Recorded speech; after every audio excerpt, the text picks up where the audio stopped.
পিতা পুত্র পবিত্রাত্মার নামে আমেন।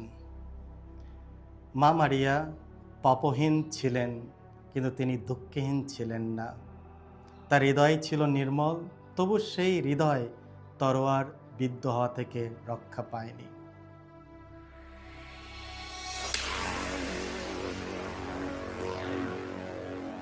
খ্রিস্ট আমার পরম প্রিয়জনেরা, আজ সেপ্টেম্বর মাসের 15 তারিখ সোমবার। আর আজকের ডেলি মান্না ঈশ্বরের বাণী প্রতিদিন নেওয়া হয়েছে যোহন রচিত মঙ্গল সমাচার থেকে 19 অধ্যায় 25 থেকে 27 পদ।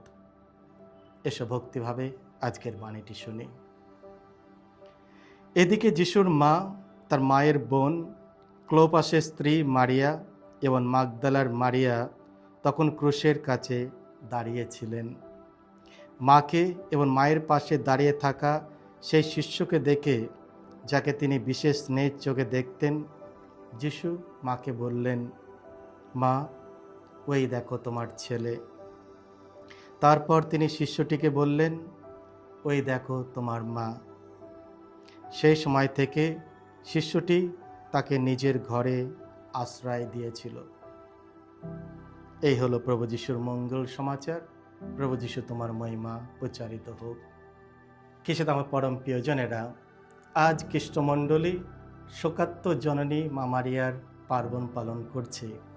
এই পার্বণ আমাদের স্মরণ করে দেয় যে, যেভাবে যিশু খ্রিস্ট ক্রুশে মৃত্যুর সময়ে আমাদের মুক্তি এনে দিলেন, তেমনি মারিয়াও নীরবে ধৈর্যের সঙ্গে ও বিশ্বাসের সঙ্গে সেই যন্ত্রণার অংশ নিয়েছিলেন।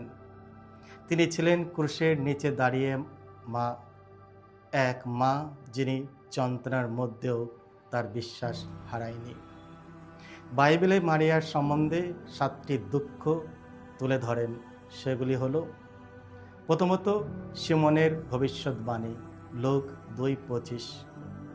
শিশু যিশুকে মন্দিরে উপস্থাপনা করার সময় সিমিয়ন বলেছিলেন, তোমার প্রাণ ভেদ করে একটি তরবারি যাবে। তখন থেকেই মারিয়া বুঝেছিলেন তার পুত্রকে অনেক কষ্ট পেতে হবে। দ্বিতীয়, মিশরে পালিয়ে যাওয়া, মতি 2:13-15। হেরোদ যিশুকে হত্যার ষড়যন্ত্র করেছিল, তাই মারিয়া ও যোসেফ যিশুকে নিয়ে মিশরে পালালেন। মাতৃ হৃদয়ে ভয়, অস্থিরতা ও দুঃখ সয়ে নিয়ে তিনি ঈশ্বরের ওপর ভরসা করলেন। তৃতীয়, মন্দিরে যিশুকে হারানো, লোক 2:41। 12 বছরের যিশু মন্দিরে থেকে গেলেন, আর মারিয়া ও যোসেফ তাকে 3 দিন খুঁজে পেলেন না। সেই সময় মারিয়া তীব্র উদ্বেগ ছিলেন। চতুর্থ, যিশুকে ক্রুশ বহন করতে দেখা, লোক 23:27-31। যিশুকে মারধর ও উপবাস করে ক্রুশ বহন করানো হচ্ছিল। মাতা মারিয়া হৃদয় যন্ত্রণায় বিদীর্ণ হল। পঞ্চম, যিশুর ক্রুশবিদ্ধ হওয়া ও মৃত্যু, যোহন 19:25। ক্রুশের নিচে দাঁড়িয়ে মারিয়া তার প্রিয় পুত্রের মৃত্যু দেখলেন। মাতৃ হৃদয়ের গভীরতম দুঃখ তিনি সযত্নে গ্রহণ করলেন। ষষ্ঠ, যিশুর দেহ মাতার কোলে রাখা, যোহন 19:31। মৃত যিশুর দেহ নিজের হাতে কোলে নেওয়ার সময় মারিয়া কষ্ট অসীম হয়ে উঠল। সপ্তম, যিশুর সমাধি, লোক 23:55। যিশুর দেহ সমাধিতে রাখা হলো। মৃত্যুর অন্ধকারেও মারিয়া ঈশ্বরের প্রতিশ্রুতিতে আস্থা রাখলেন। খ্রিস্ট আমার পরম প্রিয়জনেরা, মা মারিয়া পাপহীন ছিলেন, কিন্তু তিনি দুঃখহীন ছিলেন না। তার হৃদয় ছিল নির্মল, তবু সেই হৃদয় তরোয়ার বিদ্ধ হওয়া থেকে রক্ষা পায়নি। একজন মা হিসাবে তিনি যিশুকে জন্ম দিতে প্রসব যন্ত্রণা ভোগ করেছিলেন, কিন্তু তার থেকেও অনেক বেশি হৃদয়ের যন্ত্রণা তিনি সহ্য করেছিলেন যখন নিজের চোখে দাঁড়িয়ে তার সন্তানের মৃত্যু দেখেছিলেন। মারিয়ার দুঃখ কেবল ব্যক্তিগত শোক নয়, বরং তা ছিল তার বিশ্বাসের প্রকাশ। তিনি আমাদের শেখান, জীবনে দুঃখ কষ্ট আসবে, তবু আমরা যেন ঈশ্বরের পরিকল্পনার ওপর আস্থা রাখি। মা মারিয়া শুধু খ্রিস্টের জন্য দুঃখ ভোগ করেননি, তিনি খ্রিস্টের সাথে দুঃখ ভোগ করেছিলেন। যখন যিশু দেহ ক্রুশবিদ্ধ হয়েছিল, তখন তিনি মনে মনে শহীদও হয়েছিলেন। তিনি তার পুত্রের সঙ্গে ক্রুশ পথে হেঁটেছিলেন। তিনি ক্রুশের পাদদেশে দাঁড়িয়ে যিশুর ভয়ানক যন্ত্রণা ও বেদনাদায়ক মৃত্যু প্রত্যক্ষ করেছিলেন। সেই কালভেরিতে যিশু রক্ত ঝরিয়েছিলেন আর মাতা মারিয়া অশ্রু ঝরিয়েছিলেন। যিশুর পুণ্য শুক্রবারে দুঃখ ভোগ করে মৃত্যুবরণ করেছিলেন, কিন্তু মাতা মারিয়া যন্ত্রণা সেই শুক্রবারে শেষ হয়ে যায়নি, পরও চলতে থাকে। দুঃখ ভোগ জীবনের অংশ, কেউ তা এড়াতে পারে না। যিশু কষ্ট ভোগ করেছিলেন আর তার সাথে মা মারিয়াও দুঃখ ভোগ করেছিলেন। নিশ্চয় আমাদেরও তা হবে। দুঃখ ভোগ আমাদের পাপের শাস্তি নয়। ঈশ্বর আমাদের দুঃখ ভোগের আনন্দ পান না। মা মারিয়া পাপ করেনি, তবু তিনি দুঃখ ভোগ করেছিলেন।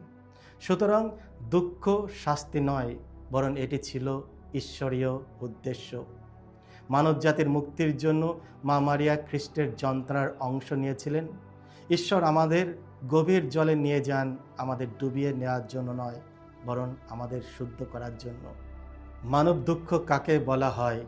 স্বর্গীয় আমাদের মা মারিয়ার চেয়ে ভালো আর কেই বা বুঝতে পারে? কারণ তিনি নিজেই তা ভোগ করেছেন। আমাদের দুঃখ কষ্টে আমাদের আশ্রয় হবেন স্বর্গীয় মা। তিনি আমাদের দুঃখ বোঝেন, তিনি আমাদের সান্ত্বনা দেন। আজকের দুঃখিনী মা মারিয়ার পার্বণে আমাদের কি শিক্ষা দেয়? প্রথমত, মা মারিয়ার কাছে আমরা কিছু শিখি। খ্রিস্টের জীবনে দুঃখ আসবেই, কিন্তু সেই দুঃখ ঈশ্বরের সঙ্গে যুক্ত করলে তা আশীর্বাদে পরিণত হয়। মা মারিয়া আমাদের শেখান কষ্টের মাঝেও ঈশ্বরের ওপর ভরসা রাখা, আস্থা রাখা। তিনি শেখান যিশুর কাছ থেকে কখনো দূরে না সরে যাওয়া। তিনি শেখান আমাদের কষ্টকে অন্যদের মুক্তির জন্য উৎসর্গ করতে হবে এবং তার সন্তানের ওপর আশা রাখতে হবে, কারণ ক্রুশের পরেই রয়েছে পুনরুত্থান। তাই আমরা এই দুঃখিনী মা মারিয়ার পার্বণ দিনে আমরা একে অপরের জন্য প্রার্থনা করি, যাতে মা মারিয়া তার সব কষ্ট দুঃখ তার সন্তানের চেয়ে দেখে তিনি সব কিছু উৎসর্গ করেছিলেন এবং ঈশ্বরের সঙ্গে তার পুত্রের সঙ্গে সহযোগিতা করেছিলেন, যাতে প্রভুর দুঃখের মধ্য দিয়ে, তার কষ্টের মধ্য দিয়ে, মা মারিয়ার দুঃখের মধ্য দিয়ে যেন মানব পরিত্রাণ পায়। তাই আমরা প্রার্থনা করি, হে দুঃখিনী মাতা, আমাদের শেখাও যেন আমরাও তোমার মতো যিশুর ক্রুশের পাদদেশে দাঁড়িয়ে থাকতে পারি। আমাদের জীবনের দুঃখ যন্ত্রণা ও পরীক্ষা যেন আমরা ধৈর্যের সঙ্গে গ্রহণ করতে পারি এবং পুনরুত্থানের আশায় এগিয়ে যেতে পারি। আমরা সবাই আশার তীর্থযাত্রী মা, আমাদের এই যাত্রায় তুমি আমাদের পাশে থাকো, যাতে আমরা সবসময় তোমার আশ্রয় থেকে তোমার পুত্রের দিকে আমরা যেন এগিয়ে চলতে পারি এবং একদিন সেই স্বর্গে তোমার সঙ্গে চিরকাল বাস করতে পারি। এই প্রার্থনা করি আমাদের প্রভু যীশু খ্রিস্টের নামে, আমেন। সকলকে জয় যিশু। ঈশ্বর আপনাদের সকলকে আশীর্বাদ করুন।